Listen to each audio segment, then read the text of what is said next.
आपल्याकडे फार मोठं धरण आहे आणि त्यामुळं सगळ्यात जास्त मातीचं नुकसान कोणी केलं असेल तर ते पैठण तालुक्यानंच केलं. विहा मांडवा गाव तुमच्या जवळच आहे, फार काही लांब नाही. 20 वर्षापूर्वी सर्वे केला होता. 75% सॉईल म्हणजे लागवडी योग्यच राहिली नाही अशी झाली, इतकं पाणी दिलं. त्यामुळे गरज नसताना आपण किती पाणी द्यायचं हेही ठरवलं पाहिजे. मी त्याच्यावर नक्कीच बोलेल पुढं. पण जोपर्यंत तुम्ही माती जोपासणार नाही तोपर्यंत तुम्हाला कुणीही जोपासू शकत नाहीत हे लक्षात. तुम्हाला माहित आहे प्रत्येक वर्षी 24 बिलियन टन माती वाहून जाते, इरोजन होत आहे. तुम्ही जास्त पाणी देताय म्हणून सॉइल अल्कलाईन बनत चालली, जी तुम्हाला पुन्हा उत्पादकता देण्याच्या कामी राहिलेली नाही. जसं ऊसाला पाणी दिलं आणि पुढं पुढं ऊसाचं उत्पादन तर घटलंच, पण पुढे दुसरंही पीक येईना अशी परिस्थिती आपण करून घेतो. आणि मग अनेक स्थित्यंतर झाली. सरांनी बायोलॉजिकल स्थित्यंतर सांगितलं की नॅचरल बर्थ होत होता तो सीझर शिवाय होत नाही. तसं शेतीमध्ये सुद्धा अनेक स्थित्यंतर झाली की रासायनिक खत दिल्याशिवाय आम्हाला उत्पन्नच मिळत नाही अशी तिची सवय लागून गेली. आणि म्हणून मग आम्ही सेंद्रिय कर्ब विसरून गेलो किंवा सेंद्रिय खत पण विसरून गेलो आणि रासायनिक खत देऊन किती दिवस उत्पादन मिळेल याकडे प्रयत्न करत गेलो आणि त्याचाही रिव्हर्स सुरू झाला. आणि मग आता आम्ही सेंद्रिय कर्बावर बोलू लागलो, सेंद्रिय खतावर बोलू लागलो. जमिनीमधले सगळे जे काही विघटन, मित्राची शेती पाहिली आणि मला वाटलं ह्यालाही नॅचरल फार्मिंगच्या ह्याच्यात तो सानिध्यात आला की काय. मला सांगा कसं विघटन होईल? तुम्ही दिलेल्या खताचं विघटन होईल का? जर तुम्ही एखादं शेणखत दिलेलं आहे किंवा तुम्ही एखादा प्रॉडक्ट त्याच्यासाठी दिलेला आहे, ऑर्गॅनिक दिलेला आहे, सेंद्रिय दिलेला आहे, त्याचं विघटन होण्यासाठी सूर्यप्रकाशाची गरज आहे, हवेची गरज आहे आणि तिसरी गरज आहे ती पाण्याची. हे तीन असल्याशिवाय आपणही जगू शकत नाही. सॉइल जिवंत आहे, ती सुद्धा जगू शकणार. बदनापूरला ज्यावेळी संशोधन केंद्र झालं 2007ला 8ला 2007ला मी जॉईन झालो आणि अशीच जमीन आम्हाला वाटून आली. तर वाटून कशासाठी म्हणतोय की तिथं अगोदरच कृषी महाविद्यालय होतं, कृषी संशोधन केंद्र होतं आणि 50 एकर शेवटची जमीन आम्हाला दिली बदनापूरकडची, जी पडीक होती. आणि म्हटलं आता इथं मोसंबी लावायची. 1 वर्ष झालं होतं संशोधन केंद्र येऊन आणि तिथे एकही झाड लागलं नव्हतं, म्हणून दररोज पेपरला बातमी येत होती. माझी अपॉइंटमेंट तिथे झाली. चांगलाच विद्यार्थ्यांमध्ये रमलो होतो, शिकवत होतो. अक्षरशः रल्लो मी बदनापूरला बदली झाल्यावर. पण आल्यानंतर म्हणलं आता पर्याय नाही, नोकरी आहे ती केलीच पाहिजे चांगल्या रीतीने. मस्त मशागत केली शेतीच्या आधी. पवार साहेब त्याला साक्षीला आहे. जमिनीला चर काढून दिले, उताराच्या दिशेनं चर काढून दिले आणि एका ठिकाणी पाणी सगळं आणून एक शेततळ केलं आणि त्याच्यात त्याचं पाणी आणलं. पाणी नव्हतं बदनापूरला आणि ठरवलं आता आपल्याला एवढं शेणखत विद्यापीठाच्या पैशाच्या माध्यमातून तर मिळणार नाही, पण पहिल्याच वर्षापासून लागवड करायला चांगल्या ठिकाणाहूनच रोप आणली. राहुरी, परभणीची सेंट्रल नर्सरी आणि नागपूरचं आत्ताचं CCRI, पूर्वी ह्याला NRC म्हणत होते, नॅशनल रिसर्च सेंटर म्हणत होते, आता ते सेंट्रल रिसर्च इन्स्टिट्यूट झालंय. या 3च ठिकाणाहून रोप आणली आणि त्याची लागवड केली. आणि लागवड केल्याबरोबर पहिलं काय केलं तर त्याच्यात ग्रीन मॅन्युरिंग पेरलं, हिरवळीचं खत पेरलं. कारण त्यावेळी आपल्या मराठवाड्यातल्या मातीचा सर्वे झाला होता आणि मातीतलं सेंद्रिय कर्वाचं प्रमाण ऍव्हरेज मराठवाड्यातलं किती आहे हे बाहेर आलेलं होतं. आणि म्हटलं सेंद्रिय कर्वच नसेल तर ही फळपिकं आपण घेऊ शकत नाही. म्हणून पहिले 3 वर्ष पूर्णपणे खरीप हंगामामध्ये हिरवळीचं खत त्याच्यामध्ये घाललं. असंच होतं, सेम असं होतं. म्हणून मला एकदम आठवलं की आपण बदनापूरला गेलो त्यावेळी अशीच जमीन होती, पूर्ण हराळीची पॅच आणि इतकं कॉम्पॅक्ट झालेलं होतं. याच्यात कशी मोसंबी वाढेल हा प्रश्न निर्माण झाला होता. आणि म्हणून ग्रीन मॅन्युरिंग घेतलं. 70% हराळी कंट्रोल झाली, 70%. अजूनही तुम्ही ह्याच्यात खरीपामध्ये हिरवळीचं खत घ्या आणि गाडा त्याला. जून, जुलै आणि ऑगस्ट मध्ये तर ते 45 दिवसात तुम्हाला ते फ्लावरिंग सुरू झाली की त्याच्यामध्ये हे करून टाका. एक तर सेंद्रिय कर्ब वाढला आणि झाडांची वाढ इतकी चांगली झाली की पुन्हा ज्या ज्या वेळी शेणखत मिळत गेलं त्या त्यावेळी टाकत गेलो. संशोधन केंद्र करायचंय म्हणून कधीच विचार केला नाही. पहिल्या 2-3 वर्षातच त्याला नॅशनल लेवलला नेऊन सोडलं. आणि ज्यावेळी CCRI नागपूरच्या डायरेक्टरला कळालं की इथं एक चांगलं काम होऊ लागले, 9 कोटी रुपये दिले त्यांनी. 9 कोटी रुपये दिले, पण माणसं आमच्याकडे वाढली नाहीत. मी आणि एक ऍग्रिकल्चर असिस्टंटच होतो. 5 वर्ष कंटिन्यू त्या झाडांना फळं येईपर्यंत आम्ही दोघं होतो. पुन्हा एक क्लर्क आला, पुन्हा एक असिस्टंट आला आणि थोड्या प्रमाणात वाढ झाली. म्हणून मग ते 9 कोटी आम्ही विद्यापीठाच्या 3 ठिकाणी डिस्ट्रीब्यूट केले आणि 3 ठिकाणी रोप वाटिका निर्माण करून शेतकऱ्यांना चांगल्या रोप देण्यासाठी प्रयत्न केला म्हणतोय मी. कारण आम्ही 25 रोप एका शेतकऱ्याला देत होतो, त्यासाठी सुद्धा रात्री येऊन शेतकरी मुक्काम करत होते. पण क्वालिटी दिली. 14 लाखाचा रेव्हेन्यू पहिल्याच वर्षी दिला होता विद्यापीठ. सुरुवात एक चांगली म्हणून प्लॅनिंग करा. मोसंबी लागवड करायची आहे, आपल्या भागात काय अडचण आहे, कुणीही लावत होतं, पण ती परिस्थिती आता राहिली नाही. यापूर्वी त्यांनी जी स्थित्यंतर सांगितली होती, वडील लोकांना माहित आहे सगळ्यांना, उन्हाळ्यात जनावरं ही शेतातच बांधली जायची आणि जनावरांची संख्या सुद्धा तशीच होती. 20-25 गावरान जनावर असायची, जागा बदलून बांधत होते. त्यामुळे सेंद्रिय कर्ब आपोआप त्या शेतीला मिळत होता. आज तो कुठंच म्हणजे दाखवायला सुद्धा राहिला नाही, किंवा आपण म्हणतो ना नैवेद्य दाखवायला सुद्धा राहिला नाही. ती परिस्थिती आज आहे. त्यामुळे आपल्याला त्या पद्धतीने बदलावं लागेल आणि त्यानुसार तुम्हाला तुमच्याकडे जे काही उपलब्ध रिसोर्सेस आहेत, यांचे काय ऑर्गॅनिक प्रॉडक्ट्स आहेत, त्याचा वापर करून आणि तुमच्याकडचे जे वेस्ट मटेरियल आहे यांचं एकत्रित करून काही सेंद्रिय खत तयार करता येते का यासाठी. आणि हे कुणी केलंय? नॅडेप कुणी केलं होतं माहितीये का? नॅडेप आज प्रसिद्ध झालं, गव्हर्नमेंटच्या स्कीम मध्ये आलं. नारायण देवराव पांढरीपाडे 2 वर्षापूर्वी वारले, ते यवतमाळ जिल्ह्यातले. एका शेतकऱ्यानं सुरू केलं. 3 मीटर बाय 1 मीटर आणि 1 मीटर उंचीचं विटाचं छिद्र असलेलं एक हौद बांधला आणि त्या हौदामध्ये 3 महिन्यात खत तयार करण्याची पद्धती सुरुवात झाली. त्यामुळे आजही तुम्ही त्या नॅडेप पद्धतीचा वापर करून तुमचं वेस्ट मटेरियल आणि यांच्याकडे जे काही ॲडव्हान्सचे सेंद्रिय घटक आहेत त्याचा वापर करून जितक्या लवकर एका वर्षात 2-3 कसे आपल्याला हे मिळतील त्या पद्धतीने तयार करा आणि स्वतःचं सेंद्रिय खत जास्तीत जास्त तयार करायचा प्रयत्न करा. त्याशिवाय कुठलीही फळबाग टिकणार नाही, हे लक्षात ठेवा. ठीक आहे, तुम्ही उत्पादन घेत राहाल. मोसंबी बिचारी असं पीक आहे की तुम्ही काही नाही दिलं तरी ते तुम्हाला काहीतरी दिल्याशिवाय राहत नाही, एवढं नक्की आहे. पण ज्यांनी केलं त्यांचे उदाहरणं तुमच्याच तालुक्यात आहेत. यावर्षी 5 एकरात 90च्या पुढे गेले विकास. किती निघाले यावर्षी? 127 टन 5 एकरामध्ये. म्हणजे एका हेक्टरमध्ये किती आलं? त्याच्या अर्ध 63 टन. स्पेनचं मला आता व्हिडिओ दाखवत होते मोठे साहेब. आपल्याकडे पण सुद्धा शेतकरी आहेत, करू शकतात. त्यांच्या लक्षात आलं की आपण इथून वाढवलं पाहिजे. जमिनीला जेवढं द्याल तुम्ही त्याच्या 10 पट तुम्हाला दिल्याशिवाय राहत नाही, हेही लक्षात ठेवा. आणि म्हणून मग त्या पद्धतीनं जा. ठीक आहे, इतका मारा आहे आता सोशल मीडियाचा, अनेक व्हिडिओ येतात, एवढं केलं की फार मोठं मिळतं. अजिबात. तुम्हाला किती विश्वास ठेवायचा आहे तुम्हाला ठेवा. मी उदाहरणं सुद्धा देतो तुम्हाला. ऍपलची लागवड सुरू झाली आपल्याकडे. कुणाकडे कमर्शियल प्लॉट आहे हो ऍपलचा? आहे? फक्त रोप वाटिकावाला श्रीमंत होईल, दुसरे नाही. हे लिहून ठेवा. फक्त ड्रॅगननं विकास जरूर केलाय, ड्रॅगन फ्रूटनं. आणि कालानुरूप त्याच्याकडे जरूर जावा. नव्या पिढीनं खर्चिक आहे सुरुवातीला, पण पुण्याचं उत्पादन नक्कीच चांगलं आहे. त्याला डिमांड आहे, मागणी आहे. याच्या अगोदर जे जे आले ते फक्त नर्सरीवाल्यासाठी आले, शेतकऱ्यांसाठी नाही. त्यामुळे अशा कुठल्याही बापक गोष्टीला लगेच बळी पडू नका. कुणीही म्हणत असेल की माझ्याकडे आता अव्होकॅडो आले, त्याला म्हणावं तुझी फक्त 1 एकरची चांगली बाग मला दाखव आणि तिचं आलेलं उत्पादन मला दाखव, मी तुझी रोपं घेतो. बरोबर आहे? जे अव्होकॅडोची घेऊन आलेत ना 10-12च्या वरी झाडं नाहीत. मातीच्या बाबतीत हे सांगत असताना, ज्याच्या मातीचा सेंद्रिय कर्ब हे 1% आहे, त्याला प्रति हेक्टरी 60 टन 75 टन जायला काहीही अडचण नाही.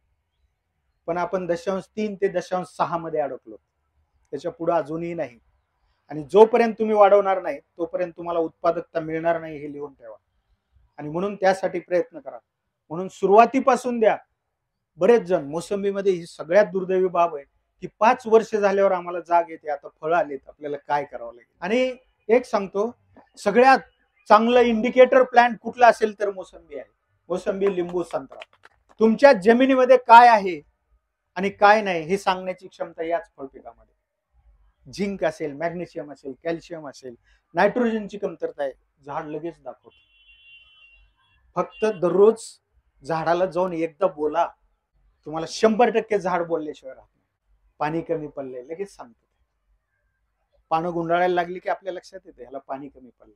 झाड काळवंडली की लक्षात येते पाणी कमी पडायला लागले. तुम्ही ताण देता त्यावेळी तुमची झाड अशी काळसर दिसायला लागते, हळूहळू त्यांचा रंग बदलत जातो. म्हणून ह्याला इंडिकेटर प्लांट म्हणून सुद्धा वापरलं जातं. म्हणजे मी तुम्हाला याच्यासाठी सांगत नाही, शास्त्रीय दृष्ट्या इंडिकेटर प्लांट म्हणून वापरलं जातं. ग्रीनिंगचा इफेक्ट जर पाहायचा असेल तर मोसंबीचा डोळा मोसंबीवरच भरला तर आपल्याला ते ग्रीनिंग मधलं प्लांट आहे का नाही हे सांगण्याची ताकद फक्त मोसंबीमध्ये. आणि व्हायरस असेल, ट्रिस्टेजा व्हायरस असेल तर लिंबूवर मोसंबीचा डोळा बांधा, तुम्हाला ते सांगेल या बागेमध्ये ट्रिस्टेजा आहे का नाही. एवढं सायंटिफिक पण बायोलॉजिकल, एवढी ताकद याच्यामध्ये आहे. ते दुसऱ्या फळामध्ये नाही कुठल्या. इतक्या स्पष्ट कुणी बोलत नाही. मोसंबी बरं का, म्हणजे मी नाही म्हणत. त्यामुळं त्याच्याकडे दररोज लक्ष द्या, दररोज एकदा विजिट द्या. ती म्हणत आहे की 24 तास माझ्या जवळच बसा, अजिबात नाही. आणि म्हणून सगळ्याला वाटतं की राजा पिके जेव्हा फळ आली त्यावेळी बघू आपण. तुम्ही काही न करता सुद्धा ती 4-5 टन देते आणि तोच ऍव्हरेज आहे सध्याचा सुद्धा. मी जॉईन झालो होतो त्यावेळी बदनापूरचा 6 टन प्रति हेक्टरी सरासरी उत्पादकता होती. आज ती 11 टनावर गेली. त्याच्यात नक्कीच बदनापूरच्या संशोधन केंद्राचा रोल आहे किंवा आपण जो प्रसार करतो त्याचा सुद्धा रोल आहे. आणि तुम्ही त्या पद्धतीने करता त्यामुळे तुमचा सुद्धा रोल आहे. 11 टनावर थांबता येईल का? स्पेन जर 50 टनापर्यंत मोसंबी जात असेल मग आपण का जाऊ नये? आणि आपण जाऊ शकतो याची उदाहरणं आपल्या भागात आहे. काय करतात बघा, त्यांना विचारा तुम्ही ऑर्गॅनिक देतायत का नाही, का फक्त रासायनिक खतावर आहे? अजिबात नाही. माझी त्यांची तर ओळखच नव्हती. आता ओळख इतकी झाली की एक समीकरण बनून गेलं.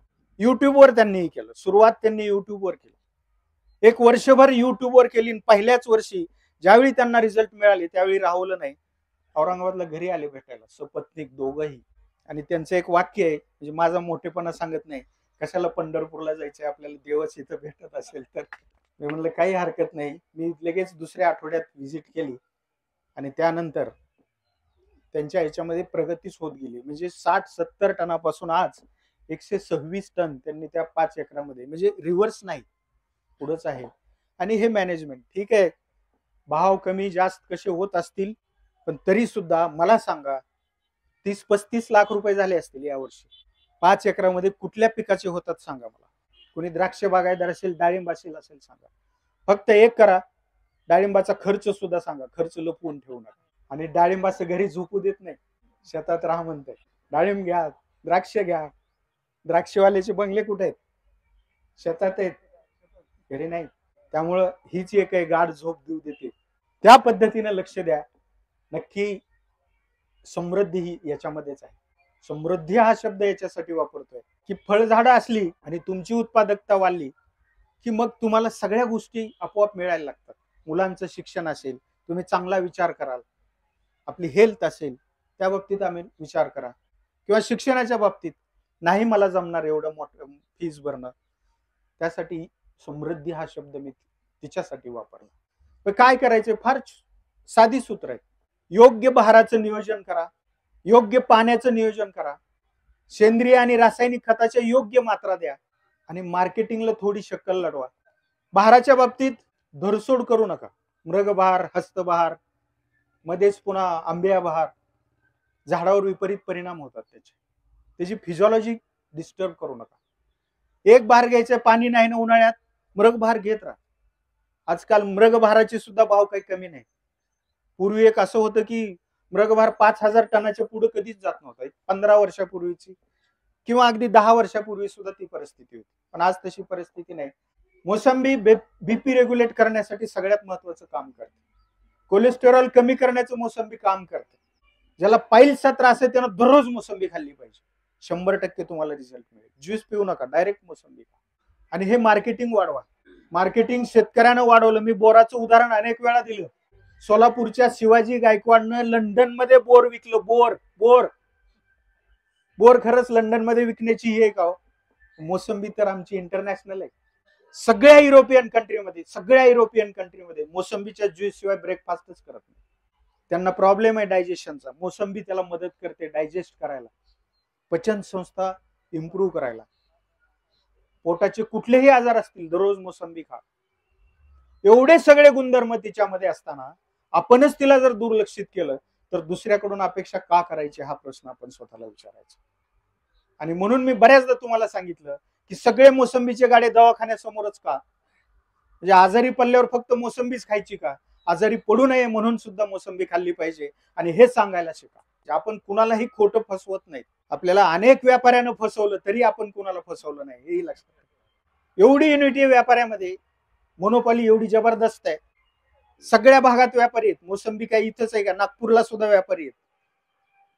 विकास भाऊची मोसंबीची बाग कोणी घेतली हे बारामतीच्या व्यापाऱ्याला त्याच दिवशी लगेच कळतंय. आणि एक जर व्यापारी परत गेला तर दुसऱ्याला सुद्धा तिथं जाऊ द्यायचं नाही, हे ते पक्क ठरवतात. इतकं त्यांचं मोनोपॉली आहे. मग आमची का नाही? आमची का नाही याचाही विचार करा आणि त्या पद्धतीने संघटित व्हा. नक्कीच फायदा झाल्याशिवाय राहणार नाही. बहार धरण्याचं नियोजन 1 नोव्हेंबर पासून आपल्याला पाणी बंद करायचं. बरं, पाणी कसं बंद करायचं हे मी पुन्हा पुन्हा सांगतो. 40 लिटर, 30 लिटर, 20 लिटर आणि 10 लिटर पाणी देऊन बंद करायचे. हे ऑक्टोबर एंडला. ज्याला हे जमलं ना त्याचा बहार कधीच वाया गेला नाही. पण अनेक जणांच्या अपेक्षा वाढत गेल्या. 20 लाख येतात ना, 40 येतील, अजून 2 महिने थांबू. झाडावर ताण वाढत चालला. त्याला पुढच्या बहाराची तयारी करायची आणि तुम्ही त्याच्यावर जबरदस्ती करू लागले. त्यामुळं ऑक्टोबर पर्यंत आपला बहार गेला पाहिजे असा नेहमी प्रयत्न करायचा. आणि बहार गेला की पाणी द्यायला बंद करायचं. जास्तीच्या पाण्याकडून कमी यायचं. 10 लिटर पाणी द्यायचं आणि बाग बंद करायची. 1 नोव्हेंबरला बाग जर तुम्ही व्यवस्थितरित्या तानावर दिली, यावर्षी बरोबर आपल्याला नोव्हेंबरमध्ये काही थंडी आली, डिसेंबरमध्ये थंडी आली, याचा फायदा आपल्याला घ्यायचा. नेहमी लक्षात ठेवायचं 15 डिग्री सेंटीग्रेडचं तापमान याच्यापेक्षा खाली आलं, 14 डिग्री सेंटीग्रेड, 14 डिग्री सेंटीग्रेड तापमान बागेला व्यवस्थितरित्या सुप्त अवस्थेत न्यायला मदत करतं. आणि त्या तापमानाचा फायदा घेण्यासाठी आपण इथे यायचं, पुढे जायचं नाही. जास्त पुढे गेला जास्त तापमान वाढलं. यावर्षी एकदम तापमान वाढलंय. मग आमची गुंडीगळ, आम्ही सगळं करून गुंडीगळ वाढली. बरोबर आहे. त्यासाठी आपल्याला 1 नोव्हेंबर ते 20 डिसेंबर इथपर्यंत ताण द्यायचा. हा वेगवेगळा असू शकतो, जमिनीच्या प्रकारानुसार वेगवेगळा असू शकतो. पाणी बंद केल्यानंतर काही मशागती आहेत आवश्यक त्या करायच्या. सगळ्यात अगोदर झाडावर वाळलेल्या काड्या ठेवायच्या नाहीत, त्या काढल्याच पाहिजेत. पाणी बंद केल्यानंतर सगळ्यात अगोदर वाळलेल्या काड्या काढायच्या. वाळलेल्या काड्या जेवढ्या तुमच्या झाडावर असतील तेवढ्या जून जुलैमध्ये पावसाळा सुरू झाल्यानंतर बुरशी पकडायला मदत करतात. वाळलेल्या काड्या अगोदर बुरशी पकडतात आणि तीच बुरशी फळावर जाते आणि गळ वाढते. त्यामुळं जेवढ्या वाळलेल्या काड्या जास्त तेवढी गळ ही ठरलेली आहे, लक्षात ठेवायची. तेवढी बुरशी वाढणार एवढं लक्षात. त्यामुळे ती काढायची. आणि वाळलेल्या काड्या काढल्यानंतर वाळलेल्या काड्या आणि एकात एक गेलेल्या फांद्या यांनाही मोकळं करायचं. सगळ्या पानांना सारखा सूर्यप्रकाश मिळेल याची काळजी घ्यायची.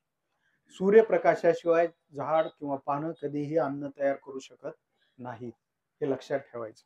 आणि त्या पद्धतीने झाडाला भरपूर सूर्यप्रकाश कसा मिळेल हे आपण पाहायचं. आणि मग ज्यावेळी तुम्ही याची छाटणी कराल, वाळलेल्या काड्या काढाल, त्यावेळी 1% बोर्डो मिश्रणाची फवारणी. 1%, 1 किलो चुना, 1 किलो मोरचूत 100 लिटर पाण्यामध्ये याची फवारणी घ्यायची. फार महागात जायचं नाही. त्याच्यानंतर खोडाला बोर्डो पेस्ट लावायचं. हलकीशी मशागत करायची. रोटा काही असेल किंवा साधी पाळी मारा, भुसभुशीत जमीन असेल.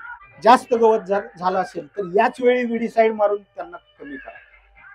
यावेळी आपल्याकडे फुलं नाहीत, फळं नाहीत, त्यामुळे तुम्ही इथं विडीसाईड मारू शकता. पण ज्यावेळी तुमच्याकडे भरपूर फळ आहेत, म्हणजे आता काही शेतकरी विचारतात की सर आम्ही विडीसाईड मारू का? विडीसाईड, आत्ता मारलेले विडीसाईड, वाढलेलं तापमान आणि फळांची गुंडी अवस्था जास्तीत जास्त त्याच्यावर परिणाम होतो आणि गळ होते. त्यामुळं आता कुठलंही नाही. म्हणून याच वेळी ऑक्टोबरमध्ये जे काही पावसाळ्यात गवत आलेले असेल याला विडीसाईड वापरा आणि विडीसाईड झाल्यानंतर हलकीशी मशागत करा. आणि त्याच्यानंतर सेंद्रिय खताच्या मात्रा अगोदर द्यायच्या, हे डोक्यातच ठेवायचं. रासायनिक खताच्या मात्रा पाणी दिल्याशिवाय द्यायच्या नाहीत. अगोदर सेंद्रिय खताच्या मात्रा द्यायच्या. शेणखत असेल 50 किलो 5 वर्षाच्या पुढील झाडाला, प्रत्येक झाडाला मिळालं पाहिजे. गांडूळ खत असेल 20 किलो मिळालं पाहिजे. आणि हे दोन्ही नसेल तर 15 किलो निंबोळी खत द्या. पण याच्याशिवाय पुढे जाऊ नका, म्हणजे तुमची उत्पादकता वाढणार नाही. आणि त्याच्या पुढे जाऊन हे रासायनिक खत हे पाणी द्यायला सुरू केल्यानंतरच द्या. तुम्ही कितीही रासायनिक खत, बरेच जणांना उगाचच वाटते काडी तयार करायची. काडी तयार होते अगोदरच, जे काही तयार झाले ती सगळी प्रक्रिया, त्याला फ्रूट बड डिफरन्शिएशन म्हणतात. ते सप्टेंबर ऑक्टोबर मध्येच झालेलं असतं. पहिली फळं झाडावर असतात त्याच वेळी त्यानं तयार केलेली असतात. त्यामुळे त्याची तुम्ही काळजी करू नका, ते झाड करत राहतं. फक्त तुम्ही हे करत राहा, त्याला खायला काहीही कमी देऊ नका. न्यूट्रिएंट लिव्हिंग प्लांट आहे, जेवढं तुम्ही द्याल ना त्याच्यात 10 पट उत्पादन दिल्याशिवाय राहत नाही. इथं काटकसर करू नका. म्हणून सेंद्रिय खताचं प्रमाण अगोदर वाढवा आणि त्याच्यानंतर रासायनिक खताच्या मात्रा. आणि रासायनिक खताच्या मात्रा किती 25% देतोय आपण. त्या आता फर्टिगेशन न दिल्या तर अजून कमी लागतात, लेबरचा खर्च कमी होतो. आणि फर्टिगेशन मुळे दिल्यामुळं 90% त्या अब्सॉर्ब केल्या जातात. जे तुम्ही रिंग करून देता, खत आणून देता, त्याच्यामधून 60 ते 65%च घेतलं जातं. बाकीचं सगळं वेस्ट होतं.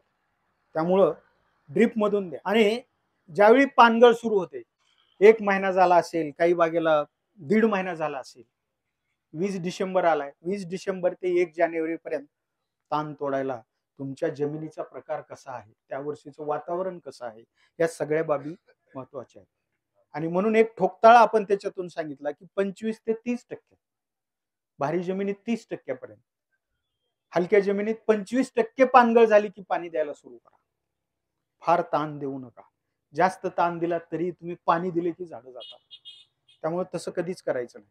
25% पानगळ झाली, आपल्या लक्षात आलं आता की हळूहळू पाणी द्यायला सुरू करायची. कधीही पाटाचं पाणी आलंय नोव्हेंबर, डिसेंबर, जानेवारी मध्ये म्हणून बागेत भरून घेऊ नका कृपया. हळूहळू पाणी द्या. जरूर तुम्हाला मधून पाणी द्यायचंय ना, ते सुद्धा मी सांगणार आहे, पण कधी द्यायचंय? यावर्षी मार्च मध्ये द्यायची गरजच होती. आणि मार्च मध्ये म्हणजे अजूनही वेळ गेलेली नाही. तुम्हाला गुंडी घेईल, कारण तापमान एकदम वाढलं. मगाशीच मी म्हटलं चांगल्यापैकी गुंड्या तयार झालेल्या आहेत, चांगलं सेटिंग आहे. या फळा झाडावर सुद्धा चांगल्या प्रकारे सेटिंग आहे. आणि गळ ही त्या प्रमाणात कमी आहे. त्याने मधून पाणी दिले, फक्त ती जमिनीबद्दल मी सुरुवातीला बोललो तेवढी काळजी जर घेतली तर बाग अजूनही चांगलं उत्पादन देईल. आणि एका झाडाचं, असे बरेच झाडांमध्ये असतील, पण त्यालाही ते सांगितलंय मी, त्याची छाटणी करा. 100% तुझं झाड वाचल्याशिवाय राहत नाही. आणि काही लोकांना आसपासच्या, पुन्हा ते उदाहरण द्या की जे चाललेली झाड आहेत ते सुद्धा आपली वाचू शकतात. त्याचे अनेक उदाहरण आहेत, आता मी ते सांगत बसत नाही. पण या पद्धतीनं पुढे जा आणि पाणी 10 लिटर, 20 लिटर, 30 लिटर, 40 लिटरनं सुरुवात करा. आपण डिसेंबर जानेवारी मध्ये ज्यावेळी ताण तोडताय ना, त्यावेळी पूर्ण 40 लिटर पाणी, अगदी फेब्रुवारी एंड पर्यंत 40 लिटर पाणी. पण यावर्षी फेब्रुवारी मध्येच गरज पडली म्हणून फेब्रुवारीच्या शेवटच्या आठवड्यातच 50 लिटर कडे जावं लागलं. मार्च अजूनही आता तापमानात चढ उतार आहे. 36 डिग्री पर्यंत, काही ठिकाणी 38 डिग्री पर्यंत गेलं. 38च्या पुढे गेलं की 50 लिटर पाणी द्यायला सुरू करा. आणि ज्यावेळी ते पुन्हा 38, 39 जसं वाढत जाईल, एप्रिल मध्ये, मार्च मध्येच 50 लिटर पाण्याची गरज आपल्याला आहे. एप्रिल मध्ये 60 लिटर पाण्याची गरज आहे. आणि मे मध्ये 70 ते 80 लिटर पाण्याची गरज आहे. 50, 60, 70, 80 लिटर पाणी या पद्धतीने या वर्षी जाण्याची गरज आहे. आणि ज्यावेळी तुम्ही 30, 40 लिटर पाणी दिलं, आपण सांगितलं की पाणी वाढवत जा, त्याच वेळी पहिल्या 2-3 दिवसामध्ये ज्यावेळी तुम्ही 40 लिटरवर जाल ना, त्यावेळी फर्टिगेशन द्या. म्हणजेच रासायनिक खताची मात्रा पाण्यातून द्या. आणि फार सोपं सांगितलं मी, 19-19-19 हे पाण्यात विरघळणार रासायनिक खताची मात्रा 5 किलो ते 6 किलो 100 झाडांना द्यायची. देताना फार सोप्या पद्धतीने द्यायची. अगोदर रिकामं पाणी चालवायचं, एक 5 मिनिट 10 मिनिट जे काय असेल ते, आणि पुन्हा वेंचुरी जोडायची खताची. खत संपल्यानंतर पुन्हा 5 दा 90% तुमचं खत अब्सॉर्ब होतं. पहा तुमच्या झाडावरची ग्रीनरी कशी वाढते. कुणी कुणी अनुभव घेतला हा या पद्धतीनं खत देऊन, या पद्धतीनं जा. पूर्णपणे खताचा उपयोग आपल्याला घ्यायचा आहे आणि गळ होणार नाही, 100% गळ. बरं किती दिवस द्यायचं आहे? हे पहिलं 5 दिवस द्यायचं, कंटिन्यू द्यायचं. आज 5 किलो, उद्या 5 किलो. 100 झाडांचं गणित सांगितलं, पटीत तुम्ही तुमची झाडं किती आहेत त्या पद्धतीने. खताची किंमत तेवढीच आहे, फक्त लेबरचा खर्च वाचला. कारण पाण्यात विरघळणाऱ्या खताच्या किमती ह्या थोड्या जास्त आहेत. त्यामुळं खताची किंमत तेवढीच आहे, पण खताची मात्रा कमी झाली, कमी प्रमाणात, आणि झाडाला जास्त उपयोग होणार आहे या प्रमाणात आपण दिलं. आणि पुन्हा 1 ते 1.5 महिन्यानं तीच मात्रा 3 दिवस द्यायची. आणि मग गुंडीगळ होते असं असतील तर फोन करा. आणि जर होत असेल तर 3 फवारण्या फार सोप्या आहेत. त्या फवारण्या अशा आहेत. पहिली फवारणी, आत्ताची जी अवस्था आहे फार चांगली आहे, उशिराची आहे पण ठीक आहे. गोटीच्या आकाराची ती लहान फळं या बागेमध्ये आहेत. तर त्यासाठी 1 किलो युरिया, 30 ml प्लॅनोफिक्स आणि 300 ते 400 ग्रॅम बोरॉन 100 लिटर पाण्यात. हे जास्त आहे का हो? 1 किलो युरिया, पहा किती काम करतो युरिया. जास्त नाहीत देत आपण. याची फवारणी आत्ताही घेतली नसेल तर जरूर घ्या. आणि ज्याच्याकडे गळ जास्त आहे त्यानं रिपीट करा किंवा अजून एकदा घ्या. आणि बरोबर 21 दिवसानं दुसरी फवारणी.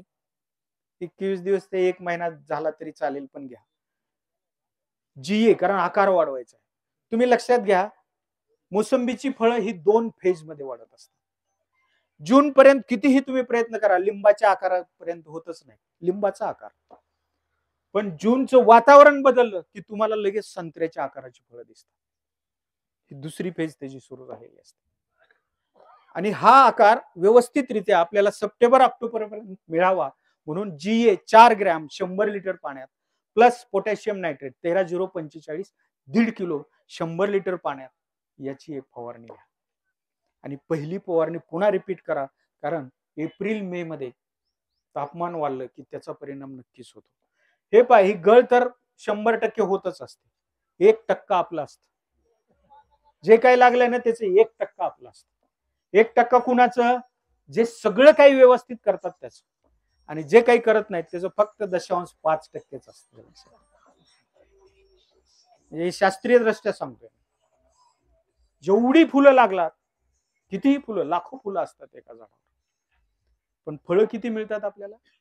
300 ते 400 फळं एका झाडावर. आंबेभाराची मृगभार जास्त देतो. मृगभाराची फळं 700 ते 800 मिळतात एका झाडावर. फळं लहान असतात आणि झाडही लवकर जातात, ती मृगभाराचीच जातात, आंबेभाराची जात नाही. त्यामुळे भार कुठला घ्यायचा हे आपण अगोदर ठरवायचं. आणि पाणी नसेल तर मृगभारच घ्यायचा, सातत्यानं मृगभार घ्यायचा, बदलायचा नाही. पाणी आलंय आता, आपण वाढलाय म्हणून आंबेभार असं करायचं नाही, मृगभारच घ्यायचा. एक वर्ष तरी ठीक आहे. 2 वर्ष आपल्याला भाव नाही मिळाला, 1 वर्ष त्या 2 वर्षासहित भाव दिल्याशिवाय राहत नाही. त्यामुळे त्या पद्धतीनं जा. हे सगळं कशावर अवलंबून आहे? थोडा मार्केटचाही अभ्यास करत जाणं. मगाशी मी सांगितलं, एक तर आपण मोसंबी खातच नाही. द्राक्ष मार्केटमध्ये आले की पुन्हा मोसंबीला कोण विचारेल आपल्या? आंबा आला तर सगळ्याच फळांना बाहेर काढतो. आंबा मार्केटमध्ये आला की काय, टरबूज असू द्या, काही असू द्या, कोणी काही घेणार नाही. सगळ्यांचं लक्ष आंब्याकडं. 99% आंबा खातात. शुगर असतील, इन्सुलिनचं इंजेक्शन घेतील, पण आंबा खातात. ते वास्तविकता आहे. या आंब्याचा जन्मच आपल्या देशातला आहे. त्यामुळे त्याची आवड लहानपणापासून निर्माण झालेली, आता नाही. त्या इन्सुलिनचं उदाहरण आमच्याच एका मित्राचं सांगतोय तुम्हाला. स्वतःकडे आंबा आहे, केशर आंबा, द्राक्षाची बाग आहे 20-25 एकर, पण आंबा सगळीकडून आहे. मी म्हणलं दररोज आंबा किती खातात? 1 डझन. म्हणलं किती वेळा इंजेक्शन? 3दा घेतो. ही परिस्थिती आहे. मग तिथं आपली मोसंबी कुठं जाणार आहे हा सुद्धा विचार करता आला. सगळी फळं ठेवलेत, मोसंबीकडे शेवटी पाहतो. त्यामुळे तिची सुद्धा अवेअरनेस लोकांमध्ये वाढवणं गरजेचं आहे. आणि मग आपल्याला मार्केटिंगला आपली शक्कल लढवावी लागेल. आपल्याला कुणीही कितीही गप्पा मारू द्या, 100% सांगतो मी, म्हणजे जाहीरपणे बोलतोय, कुणीही वरून मदत करायला येणार नाही. त्यासाठी तुम्हाला तुमचेच गट तयार करावे लागतील, तुमचंच मार्केटिंग तुम्हाला करावं लागेल. कुणी राजकीय डायसवर असतं तरी मी हे बोललो असतो. त्यामुळं त्या बाबतीत आपल्याला कुणीही मदत करणार नाही. आपल्याला आपलेच गट तयार करावे लागतील आणि त्या पद्धतीने आपल्यापेक्षा 10,000 जास्त गुजरातला मोसंबी विकते. आपलं 20,000चा भाव असेल तर 30,000 गुजरातला विकतो. जसं दूर जाल दिल्ली, कलकत्ता हे मोठे मार्केट, त्या पद्धतीनं आपण गटीत होऊ शकता आणि संघटन केल्यानंतर कुठल्याच गोष्टीला कमी नाही. त्यामुळे हे अनेक अनुभव तुम्ही घेतलेले आहेत, त्याचा फायदा जरूर घ्या. आता आपण पाण्याचं बघितलं, वाढत्या तापमानाबद्दल बघितलं आणि 3 फवारण्या मी सांगितल्या. त्या 3 फवारण्याचा सुद्धा जरूर अनुभव घ्या. तुमची पुढची गळ कमी होते. जून जुलैमध्ये पाऊस पडल्यानंतर सगळ्यात अगोदर 2 वर्ष वेगवेगळे अनुभव आले. 22-23 मध्ये पाऊसच उशिरा आला, त्यामुळे जमिनीमध्ये वापसाच नव्हता. तुम्ही दिलेले न्यूट्रिएंट तसेच जमिनीमध्ये पडून होते आणि त्या झाडांना खऱ्या अर्थानं ज्यावेळी त्याची वाढ मोठ्या प्रमाणात होते त्यावेळी त्याला त्याची गरज असते. अपटेकच कमी झाला आणि देठ लॉक होऊन गळ जास्त झाली. मागच्या वर्षी काय झालं, जून मध्ये लवकर पाऊस आला, बरोबर पाऊस असा आला की वापसाच नाही. त्यावेळी सुद्धा आपल्याला काही स्प्रेइंगच्या माध्यमातून लगेच युरियाचा स्प्रे घ्या, युरिया आणि प्लॅनोफिक्सचा स्प्रे घ्या 100%. आणि हे लोकांनी म्हणजे फीडबॅक दिला की सर आमची गळ थांबली. बरोबर आहे मांगदरे साहेब? ज्या ज्या लोकांनी केलं त्यांची गळ थांबलेली आहे. हे सगळ्या गोष्टी आपल्या हातात आहेत. त्याच्यानंतरची गळ मात्र घातक आहे. आतापर्यंतची गळ 75% आहे. हे कधीपर्यंत? मे एंड पर्यंत. हा फिजिओलॉजिकल ड्रॉप हा लिहून ठेवलेला आहे. याच्यामध्ये तुम्ही काहीही करू शकत नाही, कारण त्या झाडाला जेवढी जोपासता येतात तेवढीच फळं ती झाडावर ठेवतात. प्रत्येक पान हे फळांच्या वाढीसाठी सतत कार्य करत असतं 24 तास. रात्रीचं वेगळं आणि दिवसाचं वेगळं काम असतं. अन्न तयार करणं, तयार केलेलं अन्न व्यवस्थितरित्या पुन्हा खालपर्यंत पाठवणं, हे सगळी सिस्टीम चालू असते. कधी याही वर्षी तुम्हाला जून जुलैमध्ये देठ लॉक होऊन फक्त काळा डाग नसावा. फळाच्या देठाजवळ जर काळा डाग असेल तर ते कोलोटोट्रिकम नावाची बुरशी तिथं वाढत चाललेली आहे. आणि हे लिहून ठेवा, ज्याच्या बागेत वाढलेल्या काड्या जास्त आहेत ही कोलोटोट्रिकम त्याच्याकडे 100% येणार. त्यामुळे काड्या काढायला कधीही हायगाई करायची नाही, विसरायचं नाही. आणि अशा वेळी जर समजा 4-5 फळं तुमच्या बागेमध्ये देठाजवळ काळे डाग आहेत आणि त्याची गळ जर दिसत असेल तर कार्बेंडॅन्झिम किंवा आता जे तुम्ही सर बुलेट दाखवलं त्याचा स्प्रे 1 ते 1.5 ग्रॅम प्रति लिटर पाण्यात याचा स्प्रे घ्या, ते पूर्णपणे कंट्रोल होते. फार मोठी औषधं, मोठी नावं घेऊन औषधं आणू नका. दुकानदार माझ्या शेजारी समोर बसलेले, साध्या औषधात जर ते कंट्रोल होत 100% तुम्हाला रिझल्ट मिळाल्याशिवाय राहणार. मी दोन्ही सांगितली, दोन्ही गळ. पहिली सांगितली देठ लॉक होणं, युरिया आणि प्लॅनोफिक्सचा स्प्रे घ्या 100%. दुसरी आहे कार्बेंडॅन्झिम. त्याच्या पुढे जाऊन जर आपल्याकडे रिमझिम पावसाची परिस्थिती निर्माण झाली, ड्रिझलिंग पाऊस आपण त्याला म्हणतो, 2-3 दिवस सतत जर रिमझिम पाऊस आपल्याकडे कंटिन्यू दिसला तर याच्यामध्ये आर्म्ड स्केल इन्सेक्ट यावर्षी थोडे सुरुवात झाली होती. आणि आर्म स्केल काय, त्याला तुम्ही बुरशी समजता. बारीक पांढरे कीड आहे, बारीक, अगदी बारीक असते आणि ती फळाला कव्हर करत जाते. शेलशॅप खाते, हळूहळू ते फळ ऍब्सेसिक लेअर तयार झालं की ते ड्रॉप होतं. याचं प्रमाण वाढलं. तुम्हाला बागेमध्ये दिसले, एखाद्या झाडावर जरी दिसले तरी लगेच, म्हणून प्रुनिंग करत असताना मी मगाशी सांगितले की सगळ्या पानावर भरपूर सूर्यप्रकाश आणि हवा खेळती असेल तर याचाही प्रादुर्भाव कमी होतो. पण आलाच तर ऍसिफेट सारखं औषध सगळ्यात चांगलं आहे. ऍसिफेटचा स्प्रे घ्या. आणि या पुढे जाऊन म्हणजे हे कधीपर्यंत दिसेल तुम्हाला? जुलै ऑगस्ट, त्याच्यानंतर नाही. म्हणजे आत्ता पण दिसतंय, पण आताचं प्रमाण फार कमी असतंय. 1% तसं येऊ शकतंय. त्याला फार स्प्रे बद्दल किंवा कारण मल्टिप्लिकेशन इतक्या फास्ट होत नाही. जे तुम्हाला ऑगस्ट मध्ये दिसेल किंवा जुलै ऑगस्ट मध्ये दिसेल. हा, मिलीबगचा प्रादुर्भाव कधी येऊ शकतो त्याला. आणि कुठे येईल माहितीये का? जिथं सूर्यप्रकाश जात नाही तिथंच मिलीबग येतो. मिलीबग हा स्वतः कधीही एका ठिकाणाहून दुसरीकडे जात नाही, त्यांना मुंग्या नेतात. त्यामुळे त्या मुंग्याला कंट्रोल करा, मिलीबग कंट्रोल होते. आणि त्यालाही बायोलॉजिकल कंट्रोल आहे, त्याचा वापर करा जरूर. मिलीबग सुद्धा, पण इतका घातक नाही जो मोसंबीला. पण जिथं छाटणी व्यवस्थित नाही, सूर्यप्रकाश व्यवस्थित नाही, अशा ठिकाणी येतो. जिथं सीताफळाची बाग बाजूला आहे तिथं 100% तुमच्याकडे मिलीबग येणार. सीताफळ असेल किंवा काही बांधावर किंवा आपण जिथं राहतो तिथं जर जास्वंद असेल, हे त्याचे होस्ट प्लांट आहे. सीताफळावर सगळ्यात जास्त, पेरूवर येतो, पण होस्ट प्लांट जास्वंद आणि सीताफळ. सीताफळामध्ये तुम्ही बघा माळावर असेल तरी त्याच्यावर मिलीबग दिसतो. तर ते त्याला कंट्रोल करा, तिथंच कंट्रोल करा आणि ह्याला मुंग्या नेतात एवढं लक्षात ठेवा. मग तो तुम्हाला कसा कंट्रोल करायचा तुम्ही ठरवू शकता. स्टिकी स्टेप लावू शकता खोडाला वगैरे किंवा फांद्याला, त्याला तिथेही कंट्रोल करता येतील. म्हणजे अनेक प्रकार आहेत. काही बायोलॉजिकल कंट्रोल आहेत मिलीबगला, त्याचा वापर करा. आणि त्याच्यानंतरची जी आहे फ्रूट सकिंग बऱ्यापैकी आपल्याकडे आता कंट्रोल झालाय. हव्यात झाला होता 2010-11. बकवाड साहेब हॉर्टिकल्चर डायरेक्टर होते. 3 दिवस पैठणला आम्ही मुक्कामाला होतो. इतका जबरदस्त होता तो की कंट्रोल करणं अवघड होतं.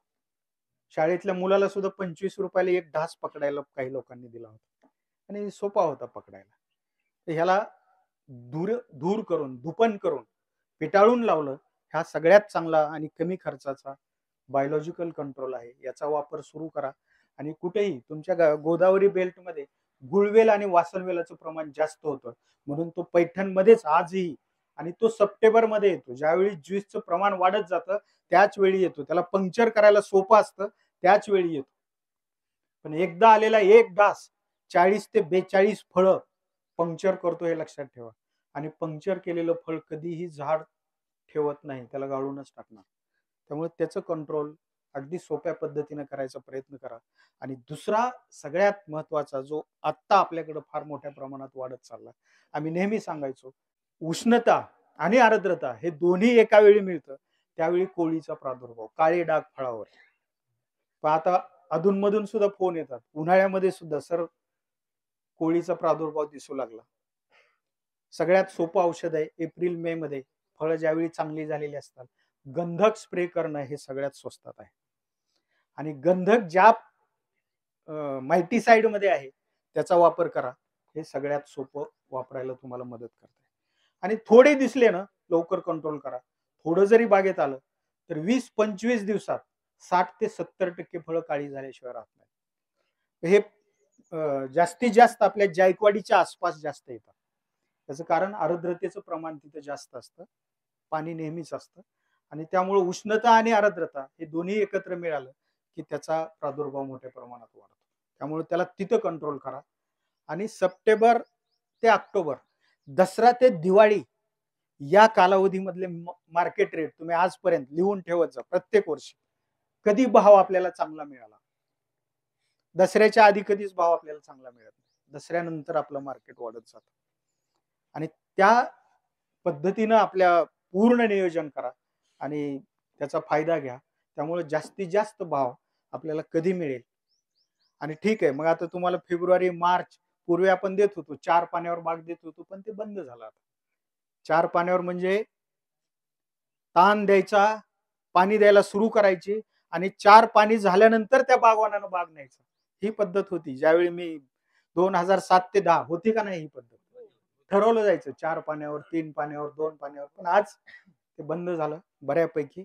आणि त्यामुळं एक लक्षात घ्या, डायबॅक नावाचा जो काही प्रादुर्भाव होता तो सुद्धा आपल्याकडे कमी झाला का नाही. नाहीतर डायबॅकनं झाडं चालली की लाईननं जायचे. आज किती प्रमाण आपलं कमी झालं. ठीक आहे ना, आपण कुठंतरी त्याच्यावर मात केली. आणि त्यासाठी या सगळ्या नियोजनाकडे लक्ष द्या. फार काही मी तुम्हाला सांगितलं नाही जाऊन बागेतच झोपा, सकाळी उठल्या उठल्या बागेचं निरीक्षण करा, अजिबात नाही. पण दररोज बागेत जा, दररोज बागेत जा, त्या झाडांना बोला. कुठले न्यूट्रिएंट कमी आहेत सांगणार फक्त एकच झाड मी पुन्हा पुन्हा सांगतो. झिंक डिफिशियन्सी असेल, पानाच्या शिरा सगळ्या हिरव्या असतात आणि मध्ये हिरवे एकसारखे असतात, युनिफॉर्म. इकडेही असेल तर इकडेही असेल, पानाचे 2 भाग असतात, या बाजूलाही पिवळा असेल, या बाजूलाही तेवढाच चट्टा पिवळा असेल. पण इकडंच आहे आणि इकडं नाही, असे अधूनमधून कुठं दिसत असेल तर ते ग्रीनिंग कडे झाड चाललेलं आहे. त्यावेळी त्याची छाटणी करा आणि सिस्टेमिक इन्सेक्टिसाइड तेवढ्याच झाडावर फक्त स्प्रे करा. आणि छाटणी करून फांदे तिथे टाकू नका. हा ग्रीनिंग वीक आहे, पांढरी माशी, व्हाईट फ्लाय, सकिंग पेस्ट त्याला मध्ये आणतात. यालाही लवकर कंट्रोल करा. आता जे झाड आहे त्याची पूर्णपणे छाटणी करा. त्याला साधा क्लोरोचा आणि एक त्या बुलेटचा एकत्रित फवारणी घ्या आणि रिडोमिलचं ड्रेंचिंग करा. 100% झाड सुधारल्याशिवाय राहणार नाही. अशी प्रत्येकाच्या बागेमध्ये झाडं असतील. काही झाडं पिवळी पडून जातात, काही फक्त ग्रीन असतात आणि एकदम सुकतात. ते कशामुळे सुकतात, तर आपण दिलेल्या पाण्याच्या चुका हे लक्षात ठेवायचं. एखादं झाड चांगलं होतं आणि एकदम पिवळं पडायला लागलं, त्याचे ड्रीप चेक करा. त्याला जास्त पाणी पडतंय का पाणीच मिळत नाही. ते झाडाचा रंग बदलत जातो. ह्या साऱ्या गोष्टी फक्त जाता येता लक्ष ठेवा. नक्कीच आजपर्यंत तरी मला वाटत नाही मोसंबीनं कधी कोणाला धोका दिला.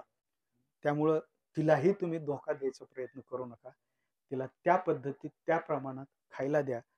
तुम्हाला 10 पट उत्पादन दिल्याशिवाय राहणार नाही. एवढंच या प्रसंगी सांगतो आणि थांबतो. जय हिंद.